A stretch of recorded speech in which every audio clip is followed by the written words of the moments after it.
Nice of you to drop in.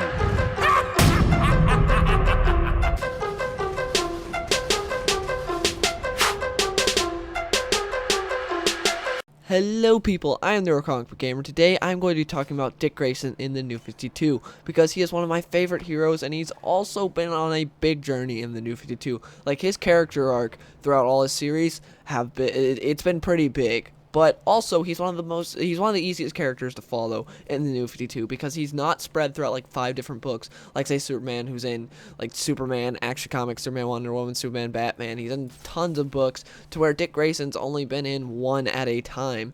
So yeah, I'm going to be talking about his whole journey throughout the New 52. So spoilers for the Nightwing New 52 series, Grayson, and Forever Evil. So yeah, you've been warned. Now starting off with Nightwing, because that was Dick Grayson's first series in the New 52. This series was written by Kyle Higgins. The art was done by Eddie Barrows in the first story arc, but they went through a ton of artists, like just so many different artists throughout, and I really wish they would have stuck with Eddie Barrows because he did really good. Some of the artists were good, some of them were just okay. Not really any of them were too bad though. But anyways, his first story arc was about Haley's Circus, and I really enjoyed the first story arc. It brought back someone from Dick Grayson's past and made him a villain, and even his girlfriend from the past that became his girlfriend in the present, she did some shady stuff, and it was just a really cool story arc. It brought in a new villain, and I just loved the story arc overall. It involved Haley's Circus. It was about Dick Grayson in his world. They didn't bring in any Batman or anything. It was Dick Grayson standing on his own, and I really liked that, and I thought it was a good story arc. It had like one sort of bizarre issue, but besides that, it was pretty good. But after that first initial story arc, we just got a ton of Batman tie-ins. I mean tie-ins with the main Batman book. Whatever storyline they were doing, Nightwing generally had a tie-in with, and I didn't really care for that. I mean, these books weren't bad, it's just I would have rather seen more original stories by Kyle Higgins. He's done some great stories, such as the Gates by Gotham story. Him and I think Scott Snyder co-wrote that, where Dick Grayson was Batman. I love that story, and he already proved with the first volume, with the first story arc in Nightwing, that he can do good original stories. But most of the story, it seemed like most of the stories in New 52 Nightwing were just tie-ins. Like we had a Court of Owls tie-in, which was a cool storyline. We got to see him fight the Court of Owls, and it was awesome. The art was still done by Eddie Barrows there, and it looked great. I love that. It was only like 2 issues, and then after that, we got some more stuff. Like we got a Death of the Family tie-in to where like Lady Shiva came in, and it was really cool. It was like, oh my gosh, Nightwing's gonna be fighting Lady Shiva in New 52. Besides the fact that it's her crappy New 52 design, I hate Lady Shiva's New 52 design. Besides that, it was cool because like, yeah, Nightwing versus Lady Shiva, that sounds awesome. And then at the end, he's like, did Joker hire you? And it's just like, okay, they just tied it into Death of the Family because they could. We also got some other original Nightwing stuff. Like we got Republic of Tomorrow, which was this new group that Nightwing was fighting. Nightwing even got framed for a murder, and that stuff was cool. We got a storyline against Prankster, but we also got tie-ins with Requiem, which was like Damian Wayne's whole death event, and just, yeah, a lot of tie-ins, and I thought it was stupid. Again, not all these issues were bad. It's just wasted potential. I thought it was just stupid when they could have been doing more original Nightwing stories by Kyle Higgins, and I would have loved to seen what they did with that. But instead, we got a ton of Batman tie-ins, because guess what? Batman sells. Batman, the main story of Batman, like those book by Scott Snyder and Greg Capullo, sells really good. It's generally DC's best-selling book, and that's why I feel like someone at DC's like, hey, you know what would make Nightwing sell better? Throwing every Batman storyline in there. Let's tie it in. And so they did, and it's just like, okay, that's just wasted potential. But anyways, we got some cool storylines out of it. New 52 run was overall good. Kyle Higgins went, I think, like 28 or 29 issues.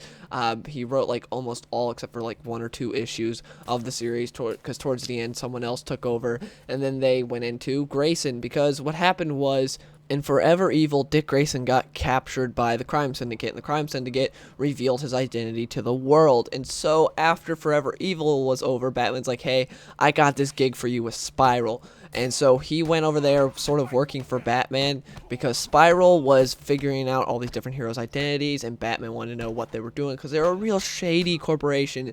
And so Dick Grayson went over there, worked for them, and a lot of stuff happened. He fought Midnighter. He even fought this dude called like Paragon that was pretty much a clone of Amazo, and so yeah, him and Agent 1 fought him, and Agent 1 was a pretty cool agent. And then at the end of the Grayson storyline, we saw that there's this Agent 0, and she's this mysterious person who killed like the head guy at Spiral. And so yeah, it's really interesting. Grayson, I wish he was Nightwing, but nevertheless, Grayson still has been a really solid story so far. I liked it. I thought it was cool how they brought Midnighter into it.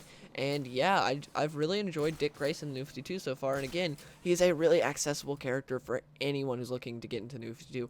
He seems like one of the prime people of why the New 52 was started, because you look at anyone else, it's like, yeah, it's still not too easy to follow. But Dick Grayson, it's really easy to follow him. Just read Nightwing, and then Forever Evil, and then Grayson. And that's all you need to know. That's really easy, to where Superman, a lot of his storylines flowed across different different books. For instance, I even went across like Superboy and Supergirl. For like, I was reading this weird Krypton storyline, and I only followed like the main Superman book. It was like by Supergirl and Superboy. I was like, I'm not gonna do that, so I just got like part 4 of the storyline, and the other parts were in these other books. I was like, no, I'm not gonna do that because I don't care, because the storyline's not even any good anyways.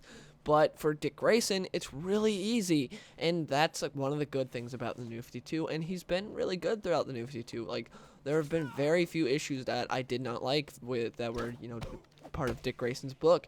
So yeah, just wanted to talk about Dick Grayson because I love him as a character, and he's been just a really big like adventure is what he's had. I think he's been a really big adventure. Said that wrong, but anyways, he's had a really big journey throughout the New 52, and I really like that he's had a good character arc so far. Like, everything's been connected, and I thought that was really cool. I just really think that the New 52 has handled Dick Grayson well, besides like his origin. I thought that was kind of stupid how he got adopted by Batman at like 15, got like 2 years of training or something, and it was really weird. His origin was stupid to me in the New 52, but besides that, I do like what Dick Grayson's been going through in the New 52. He's had a great character arc, and yeah, those are my thoughts on Dick Grayson in the New 52. Please let me know yours in the comments below if you guys have read some stuff of Dick Grayson, and if you enjoyed this video, please give it a like.